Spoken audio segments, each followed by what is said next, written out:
Awal dari pengalamannya bekerja di sebuah tempat kerajinan patung di Bantul, Yogyakarta tahun 2007. Timbul Heru Prasetyo belajar sendiri membuat patung kuda dari potongan-potongan kayu, dari akar pohon yang sudah kering dan berumur puluhan tahun. Limbah kayu ini kemudian dipotong kecil-kecil, kemudian disusun sehingga terbentuk patung kuda yang cantik.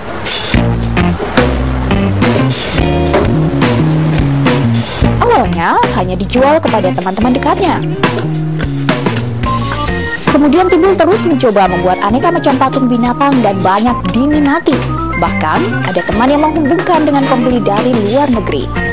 Melihat respon yang sangat baik, Timbul pun terus menggeluti dan serius menggeluti kerajinan patung kuda dari limbah kayu ini.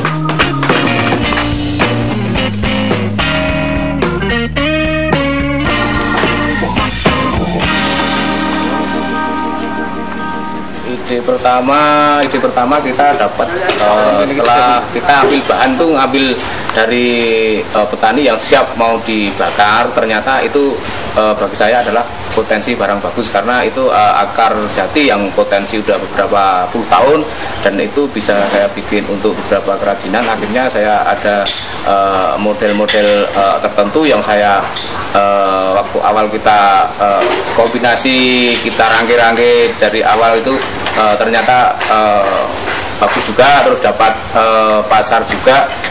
Tapi waktu awal kita pasarnya masih sama teman-teman yang rating itu yang punya showroom di Jogja. Terus saya titip aja itu, ternyata di situ banyak orang yang interest. Apalagi waktu itu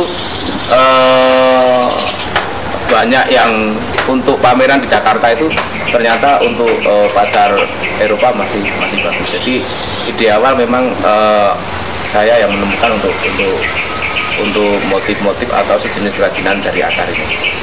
Gitu. Jadi mungkin di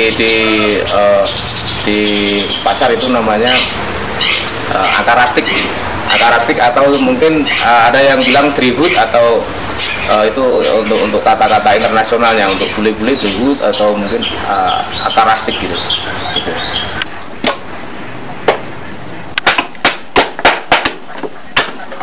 Dari tahun ke tahun, pesanan patung kuda dan aneka binatang lainnya kepada pematung otodidak Timbul Heru Prasetyo pun terus meningkat.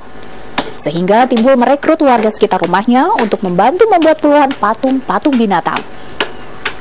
Proses pembuatan patung kuda dari bahan limbah kayu bakar ini memang cukup rumit dan membutuhkan ketelitian serta kesabaran.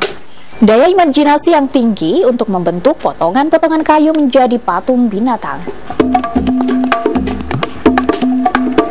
Dengan menggunakan alat-alat sederhana yang biasa digunakan oleh tukang kayu, seperti kampak kecil, gergaji, pukul besi, dan paku untuk menempelkan potongan-potongan kayu sehingga terbentuk patung binatang.